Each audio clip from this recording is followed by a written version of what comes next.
welcome to the very first episode of Care to Explain. I'm Anna. I'm Oby. And we're here today to talk about all sorts of things that are care related and to hopefully help you understand a little bit more about our sector. Tell me about yourself, Oby. Oh, I'm starting now.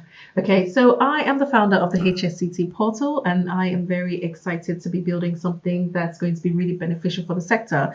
So I'm just going to keep it short and say I'm the founder of the HSCT portal. So I am Anna Knight and I run a care consultancy. I'm also the Chief Executive for the Dorset Care Association and I run a team of trust assessors. But the most important part for me is that we hope to create a podcast that will get lots of people interested in what's going on in the care sector, not just people in care, but people who might be in the public, who are needing care for family members or for themselves, and actually what's really going on.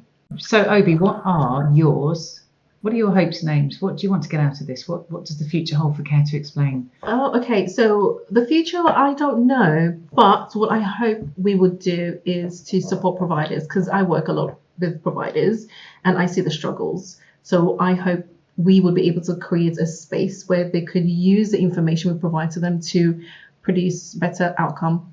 And for me, it's about inviting the types of guests on that can give loads of information to help everybody to improve, help everybody to have the inside knowledge, stuff we don't necessarily know, and the kind of guest that we're going to have on here will spill the beans. Yeah. And I think that will give us as providers, as service users, as the general public, as professionals, information to make us even better and maybe sometimes a little bit cross.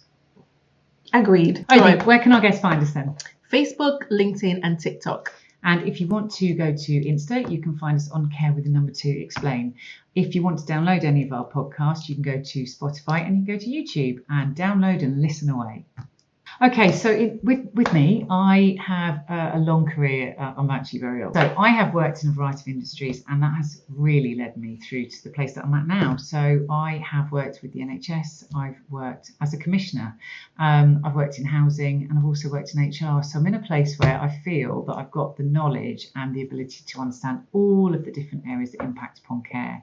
I met Oby very recently and we clicked very quickly. Oby is the new generation coming into care and sadly I'm the old generation working my way out, but we both felt a very quick connection. Yeah, we did, and we both really enjoyed working with each other. So we spent a bit of time with me mentoring Oby and decided that actually it was a really good thing to do to talk through publicly the things we talk about off screen, because we've uncovered a lot. We've uncovered a lot about being females in care, about the challenges that providers face, the politics of it, the commissioning, the tendering side. And we thought, well, why not? Why don't we share this? What do you think? So I loved what you said about, you having the experience and myself being a newbie in the space. So why I decided to do this podcast with you is, like you said, the mentorship side of things. We've only just met. However, you've been a friend, you've been a mentor, you've been a sister, you've been a mother, you've been a lot of things. As we women, we wear lots of hats. So you've been there with me. So us going into the space together as two professionals in the space, I wanted to share this journey with you because not only do I have a lot to learn, but I also we have things that we could share that could benefit lots of providers. So that's I think there's more to it than that. I think it's really easy to think as you get older, whatever industry you're in, you know a lot. But actually, when you work with somebody like Oby, alongside Oby, I'm learning a lot too about things that maybe I've missed or I didn't realise or actually I've forgotten from my career trajectory. So this is a really good time for both of us to share some of the stuff we're learning, and actually kind of the reconnection we're having now. Yeah.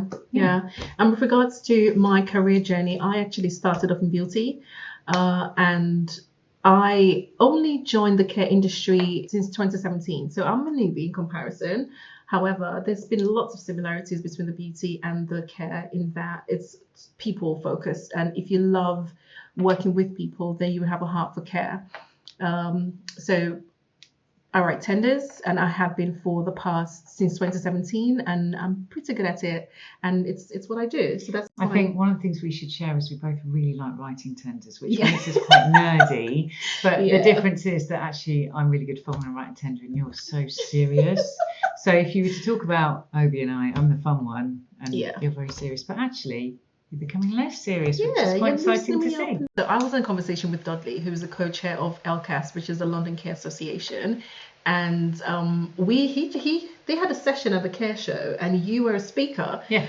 And you were so eloquent, you were so passionate, you were speaking about the role of No, not the role of. You were speaking about tendering and the complications of it and how commissioners could work with providers. And I was like, who is this amazing lady fighting and advocating for providers so eloquently? You speak so well. So, Thank you. so I was like, who is this lady? So I was catching up with Dudley after the show, and you were walking past actually. So I was like, who is this lady? And then you were walking past, and then I was holding the baby. And actually, we just kind of got talking, didn't we? And Yeah. how many women who've just given birth are at the London NEC Care Show pushing a baby around, doing their thing? And I was really impressed and really drawn to him. We just hit it off really quickly. We ended up laughing a lot, and literally within 2 days we were in contact. And every single Monday since the Care Show in London, which is months now, from 11 till 12, we have an hour together where we just talk and we laugh and we talk about care, we mentor, we talk about home life, balancing work, children, families, partners, all of those things. But actually, most importantly, the politics of care and the difficulties. And you have since then become quite involved with the Dorset Care Association. You've supported the Dorset Council as well in terms of tendering, joint business breakfasts. And so I think we formed a very solid bond from the day that we met, actually, because we're actually very similar. It's just that, like I keep saying, I'm much more fun. And I think the similarity also comes from you're such a huge advocate to providers. I also fell in love with you because of how much you support the providers. And as someone who also provides support from a business development perspective, it was just nice to see that providers have a lot more support, because navigating the intricacies, the policies, the regulations, it's not easy. No, it's not. So I would add to that also, I think being a sibling of somebody with Down syndrome, type 1 diabetes, and now early onset dementia, I'm actually able to experience the whole 360 of care. And actually, one of the things we do is we regularly talk about the dynamics and the difficulties of being a sister of somebody who's got really high level care needs, of working with the commissioners and of working with all the care providers. So I do have a really good understanding of what everybody's up against, I think, and it's tough. Yeah. It's also great. Yeah. So I think with me, if you cut me in half, I'm literally provider, service user, and actually all of the care that's going on. And you're not far behind it, actually. Yeah. How am I supposed to follow that up? I've no idea. So Oby, we decided we wanted to do a podcast, and we've actually got a really great crew around us, and at some point we are going to introduce you to both of them, because they are so much younger than us, and they're actually mentoring us through, well, particularly me being an old lady, through tech. And they will come on at some point and talk to us. But okay, so Oby, in terms of us starting this podcast and the kind of ideas that we've had and where we are with this, what do you want people to take away from podcasts that they're going to watch with you and I on now? What's important? What's important is a better understanding of care. And I know this is a very overused statement, but really debunking lots of myths. So that's important to me. Yeah, there are a lot of myths. I think I spent some time with Gen Z, and I asked them what was important to them about care, and they said all we ever see is what goes wrong. And I do think that it is really important that we actually show what goes well, and how actually it's a really exciting sector to be in. It's a really challenging one, but what I want people to take away is actually what we actually do, because we are also professionals, and we look at the NHS and we see them as the professionals, and we just see the care sector as the people in the background. But actually, do you know what? I think we are like the fourth emergency service, and we do so much to prop up everybody else. So for me, it's like educating people to like us, understand us, and enjoy what we do. Absolutely. And to add to that also is also shedding light on the different aspects of care, because the care ecosystem is so diverse. You have obviously people like myself, we support providers with bidding and other business development activities. You've got care associations, and just exposing people to people. Like we have amazing guests coming on, and just knowing that in the ecosystem, there are lots of amazing people. So just wanted to add that. I think so. I think it's really important. One of the things we've done is we've got somebody who we're going to refer to as our frequent flyer. And it's somebody called Mark Tyson, and Mark is a commissioner with the most enormous heart, and who has a really good understanding of everybody's aspects within care. So he knows his role as a commissioner, but he also understands what the providers and the families and the funders are going through.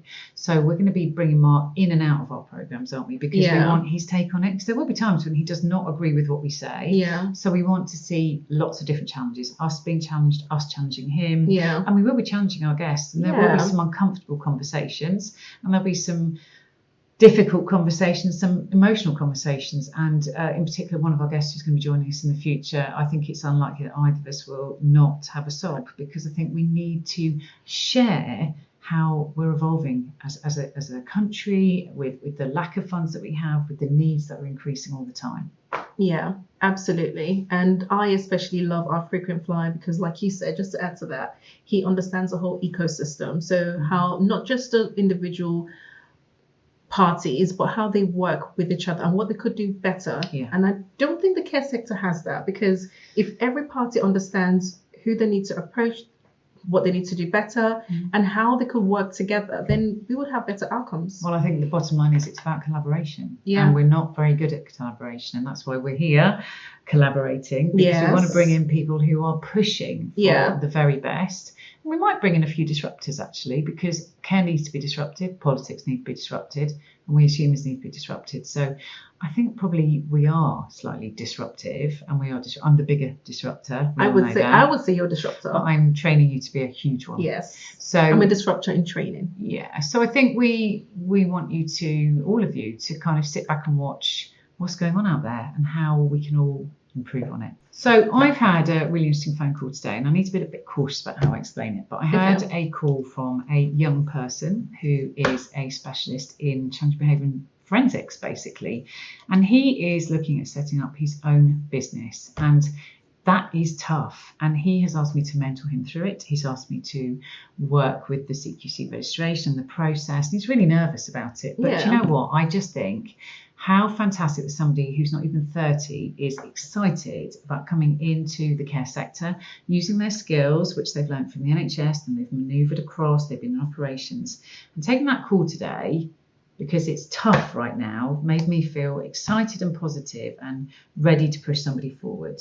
So that's where I'm feeling really positive right now, that even at really tricky times when funding is hard and it's a career path that people struggle with, this person has managed to get savings together, has got a business plan together, and wants to push on.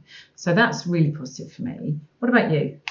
I was going to say something else, but I like that, because I've also had a few people reach out, because we've been putting a lot of content out there, and people who typically wouldn't have an interest in the sector and who could actually bring value, especially Gen Zs, the younger generation. We need them. We do need them. And I'm going to echo that. That's exciting, because that's going to bring new, can I say flair to the sector? Yeah, definitely. New ideas. More disruptions, definitely. In a good way, because humans are evolving. So what people demand from care is evolving. Well, I think not just are humans evolving, but if we think about neonatal units, babies are being born so much earlier, with many more problems. We've got people living longer. We've got people who have, I guess, been given medications. We even have drug addictions whose behaviours are really quite challenging.